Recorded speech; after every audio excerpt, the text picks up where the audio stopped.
It's the Real Estate Podcast, brought to you by Ray White, the largest real estate and property group in Australasia. And welcome to another episode of the Real Estate Podcast, available on iHeartRadio and also Spotify and Apple Podcasts, or wherever you get your podcast from. Well, the weekend has arrived. Another Saturday morning is here, the 14th of May. And coming up, we're going to be talking auctions. The dial is moving in favour of buyers as the market starts to change. And we'll take a look at the Sydney market with auctioneer Stu Benson and find out his thoughts about what happened last weekend in the auctions and what is coming up this weekend across Sydney. It's the Main Centre forecast with propertybuyer.com.au. Let's have a look at your weather around Australia. First to Sydney, expecting some cloud cover but a mainly dry Saturday with 25 degrees. Melbourne, one or two pieces of rain and 20. Brisbane, rain at times at different stages throughout the day and expecting a high of 23 degrees.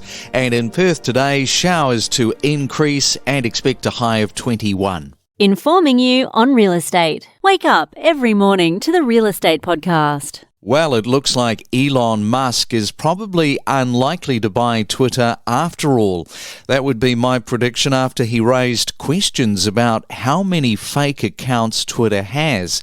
Now, the reason that I think it's unlikely is because when you're buying a business like Twitter, the very main thing that you are going to be interested in is how much advertising revenue is Twitter making, which is going to pay back your loans. And fake accounts are probably an accepted problem for social media companies. It's just sort of part of the territory. And to raise fake accounts probably doesn't bode well for the owners who were licking their lips at the $40+ billion that Musk offered.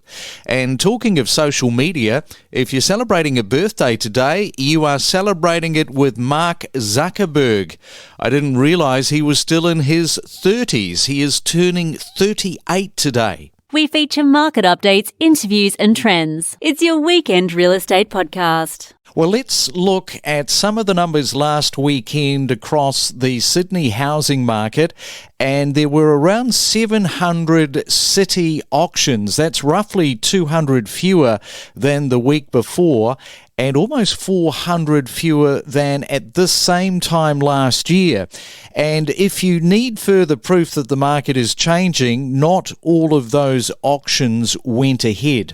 And to discuss the changing market and to drill down on this further, we're joined this morning by Sydney auctioneer Stu Benson. And good morning, Stu. Great to have you on the podcast. Good morning, and thank you for having me before what's going to be an interesting Saturday here in Sydney. We'll talk to that in just a moment, because you can forget the political expression, a lot can change in 7 days. Real estate has proven a lot can change within 24 hours after an RBA cash rate rise. This is correct. We've had quite a few changes in strategies, and the phones have been ringing hot since the announcement. So, interesting times and a lot of agility needed right now.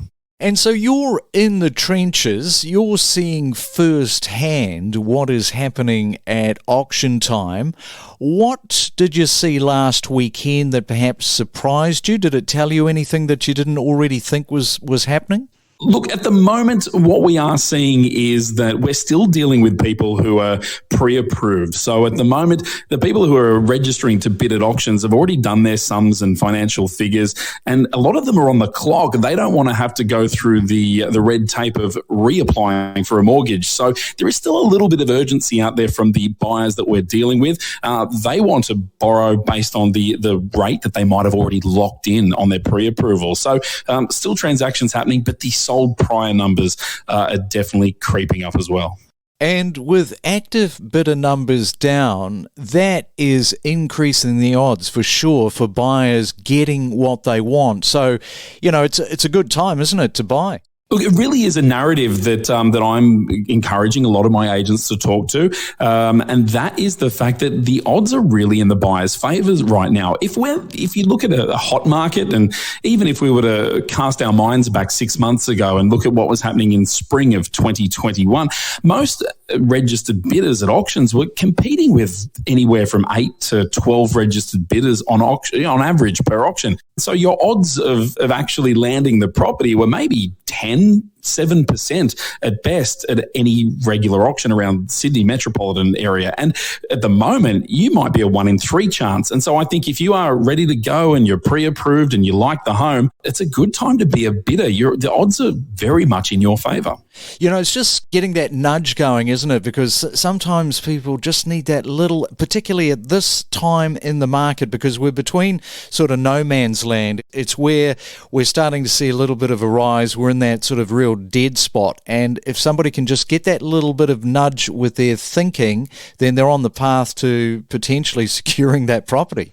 That's exactly right. Look, buyers, of course, are influenced by what they're hearing and seeing right now. They've got access to podcasts, to the social media channels, to newspapers and to televisions. And so to get caught up in that can distract them from the task at hand. If they've made a decision for them or their family that it's time to move up in the property ladder, to downgrade, to see change, I really think that, they kind of need to turn down the white noise and focus on the task at hand. And again, to turn up to an auction, I know I'd rather be a 1 in 3 chance of winning the property as opposed to a 1 in 10 chance. So really, amidst all the potential doom and gloom, I see opportunity. And I think buyers out there right now have got a great opportunity to not only increase their odds on auction day, but also they're dealing with vendors who are selling in a market. They know that the market is softening to a degree, and most of our reserves, and I think most auctioneers and agents will agree, are pretty reasonable right now. We know the heat's come off, and again, that does play into that buyer opportunity that exists right now.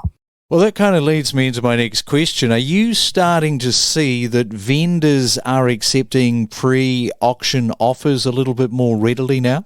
Absolutely. Look, I talk to most of Sydney's leading auctioneers quite regularly throughout the week to see, how the week is looking for what's coming up and to talk about the week that was. And a lot of us are tracking around the 50% mark right now of vendors who are selling prior. And that's a combination of, look, there's a standout buyer and let's do the deal now. Or maybe that seller has got their eye on a property and they want to lock in, their gains so that they can go and potentially make their purchase as quickly as possible as well. So those numbers are creeping up, which I guess then will start to organically thin out the supply. And at the moment, there's no doubt about it. There is a lot of stock and a lot of choice.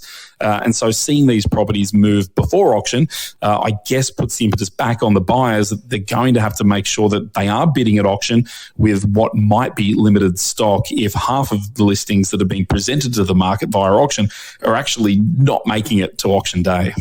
Now, you talked about white noise earlier. How much of a factor is it that you are seeing with buyers around the question of rising interest rates coupled with that all-important upcoming federal election? It's quite interesting. In a hot market, we tend to mention the FOMO word, and there tends to be a fear of missing out on the property and bidding and maybe bidding above our limits. It's almost a reverse engineering of that right now. I think people are a little bit concerned that if they don't buy now, they won't be able to lock in that interest rate. Or if they don't buy now, what happens if the result of the election and the packages and stimulus and things that are presented to the Australian consumer post-election spur a next wave of rush to property? You never know you're at the bottom of the market until hindsight lets you look back and say, there it was. So I think there's a little bit of FOMO out there right now that buyers might be missing what is their best chance to buy. And so I think with the combination of a change of government on the precipice potentially and the policies that might follow, I think buyers at the moment are thinking, well, goodness me, at least now we know what we're dealing with, what cash rate we might be able to get and what policies are in place. Let's lock in. So it's an interesting time. It's almost the opposite of FOMO, but it's having a similar effect. And quality prestige properties are still selling. And I guess the point is that they're selling well at this point. They really are. If I'm to segment the property types that I will auction on a typical week, and that could be anywhere from land sales to acreage to apartments, to your mum and dad homes, or the upgrading types, which is the maybe the third or fourth foray into real estate, your fourth or fifth step up on the property ladder. That upper echelon is definitely the standout right now. And again, talking to most auctioneer fraternity friends of mine, we're experiencing that across most of the metropolitan marketplaces, not just in Sydney, but around the country. That flight to well-presented, proportioned homes is definitely something that's trending really well right now. Well, it is a Saturday morning. You are getting ready to head off to your auctions today. So a little bit of a prediction. Firstly, how many auctions have you got on the go today? And what do you think you're going to see this weekend compared to last weekend? Well, there were 12 on the cards at the start of the month, based on sold price at the moment. True to the letter, we're looking at running 6 of those 12. We've had 6 sell prior. Of the 12, a combination really of entry level, which I do think will be fought for quite hotly, given the feedback that I'm getting from the agents. We've got a couple whose reserves I think are probably a little bit high, but we'll see whether or not the vendors, upon hearing the market feedback, will be willing to accept those prices that the agents have been receiving during the campaign. And look, sometimes a vendor can go into a campaign, as can an agent and an auctioneer, hoping that we set the world on fire, but ultimately we're there to deliver them the market. So we'll see whether or not those properties sell. On Sunday, I have 6 on the cards. 4 of those are currently going ahead, and the agents are expecting them to sell, but as we've spoken about earlier, fewer bidder numbers. So it'll be interesting to see how we end up. All right, good on you, Stu. Have a great weekend calling those auctions, and no doubt we'll catch up another time. That sounds great. Thank you so much for having me. We connect you to the best real estate information across Australia. The Real Estate Podcast.